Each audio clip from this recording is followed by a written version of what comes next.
ভোটে ভয় ডোমকলে, মিডিয়ার পর এলো পুলিশ ও কেন্দ্রীয় বাহিনী।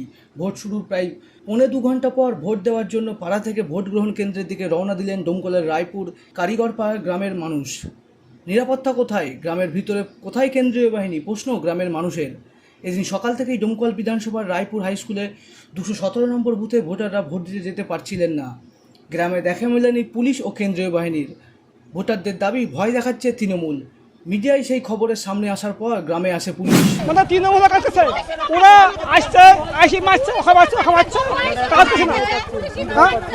আমরা ভোট দিব, পুলিশ আসবে তো দেবো, পুলিশের কোনো কাজ করছে না, পুলিশ অধে কাজ করছে। নিরাপত্তার অভাব বোধ করছে নাকি? না, কিছু করছে না। ভয় লাগছে কি এখন? হ্যাঁ লাগছে।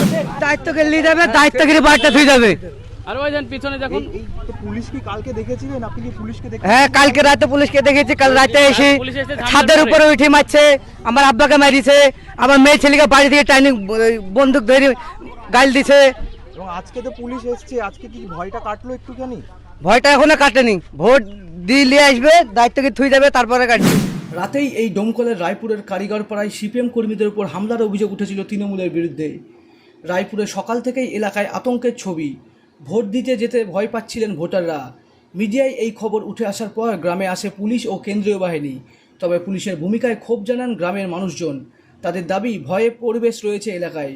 ভোট দেওয়ার পর কি হবে সেই ছবি মিডিয়ায় আসার পর গ্রামে পৌঁছায় পুলিশের উচ্চপদস্থ আধিকারিক এবং কেন্দ্রীয় বাহিনী। আমাদের এখানে কিউআরটি গাড়ি ছিল এই গ্রামের মধ্যে, এই ছাড়া আমাদের আরটি গাড়ি ছিল। আমাদের থানার সাব ইন্সপেক্টর বাবু এখানে ছিলেন, ওদেরকে অনেকবার বলাবি হয়েছিল আপনাদেরকে এখান থেকে এসকর্ট করে নিয়ে যাবে। আমরা সব রকম ব্যবস্থা এখানে অলরেডি নিয়েছিলাম।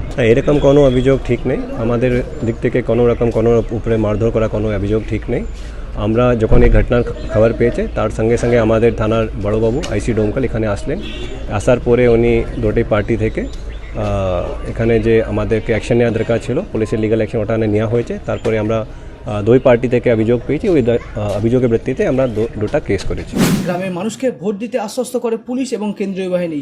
পুলিশের পক্ষ থেকে জানানো হয় গ্রামবাসীদের দাবি মতো ভোট দেওয়ার পর নিরাপদে গ্রামবাসীদের ভোট গ্রহণ কেন্দ্র থেকে গ্রামে ফিরিয়ে আনা হবে। সেই আশ্বাস পেয়ে গ্রামের মানুষ কেন্দ্রীয় বাহিনী আসার পর ভোট দিতে রওনা দিলেন রায়পুরের কারিগরপাড়ার গ্রামের বাসিন্দারা। এদিন তৃণমূল প্রার্থী হুমায়ুন কবিরকে দেখে ক্ষোভ উগড়ে দেন রায়পুরের মানুষ।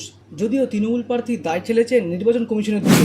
কমিশনের দায়িত্ব হচ্ছে ভোটটা করানো, আমার দায়িত্ব নয়, কার দায়িত্ব নয়। আমরা আমাদের যারা সমর্থক আছে বা আমাদের যারা ভোটটা হচ্ছে পিসফুলি করছে কিনা দেখছি। যদি না পারে, কারো কনফিডেন্স যদি না থাকে যে পুলিশ ছাড়া আমি ভোট দিতে পারবো না, তাহলে পুলিশ এবং সেন্ট্রাল ফোর্স, এখানে তো পুলিশ নেই, সেন্ট্রাল ফোর্স। ডোমকলের সিপিএম প্রার্থী মোস্তাফিজুর রহমান অভিযোগ এনেছেন হুমায়ুন কবিরের দিকে। এটা তো প্রার্থী প্রথম থেকে এসে ডোমকলে এখানে অশান্তি করার চেষ্টা করেছে। উনি এর আগে বলেছিলেন বিরোধী রাজনৈতিক দলগুলো কিছু করলে তার মেরে চামড়া গুটিয়ে দিয়ে ডুগডুগি বাজাবে। এই ধরনের ভাষা, এই ধরনের ল্যাঙ্গুয়েজ উনি প্রথম থেকে দমকলকে উত্তক্ত করার জন্যে চেষ্টা করেছে। এবং আজকেও আমার কাছে খবর আছে যে সমস্ত বুথে উনি গিয়েছেন, উনি বেরিয়ে আসার পরই তৃণমূলের যারা দুষ্কৃতী তারা হচ্ছে যে বুথে গ্যাদারিং করার চেষ্টা করেছে। যদিও সেটা আমাদের ছেলেরা বা আমাদের কর্মীরা, ভোটাররা সেটাকে পাত্তা না দিয়ে নিজেরা ভোট দিচ্ছে। তো উনি তো ডোমকলে বহিরাগত, যার ফলে ডোমকলে তো অশান্তি হোক আর যাই হোক ওনার কিছু যায় আসে না। মনমোহিনী হেলথ কেয়ার, স্বাস্থ্য সেবায় অটুট শ্রেষ্ঠত্বের শিরোপা। জেলায় প্রথম robotic knee replacement, cardiology with cath lab, neurosurgery, specialised trauma unit থেকে স্পাইন ট্রেন, একগুচ্ছ পরিষেবায় নিয়োজিত। Manmohini health care, quality care with personal touch, Baharampur শিল্প তালুক।